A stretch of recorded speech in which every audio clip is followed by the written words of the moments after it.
Hej, jeg hedder Hanne. Jeg er skolelærer på Almene Viv Fællesskole. Jeg synes, skolernes sundhedsuger er en utrolig god måde at sætte fokus på trivsel og glæde gennem fysisk aktivitet og sunde vaner. Hej, mit navn er Jens. Jeg er skolelærer på Dalby Skole. Jeg går selv meget op i sundhed og dyrker i min fritid meget motion. Og jeg ved fra mit eget liv, at det er sund kost og fysisk aktivitet, der betyder meget for, om jeg er veloplagt eller ej, når jeg møder på arbejde. Som lærer, der har jeg tit tænkt på, hvordan jeg kunne bruge leg og bevægelse i undervisningen. Skolernes sundhedsuger er 3 ugers undervisning med materialer, der retter sig til forskellige klassetrin.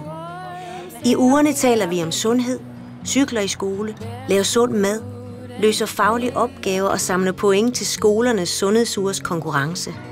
Jeg var forbi min datters skole en dag, mens hendes klasse de var med i skolernes sundhedsuger. Min datters klasselærer Hanne, hun var der, så jeg så lige mit snit til at høre lidt om hendes erfaringer med sundhedsugerne. Hanne, hun fortalte, at både hun og eleverne i de 3 år, de har deltaget, har været super begejstrede for det. Undervisningsmateriale, det er godt og let at gå til for både lærere og elever, og det passer godt ind i faghæfterne. Jeg blev meget inspireret af min snak med Hanne. Forløbet det passede jo rigtig godt med nogle af de tanker, jeg selv havde gjort mig. Så snart jeg kom på arbejde, så fik jeg meldt min klasse til.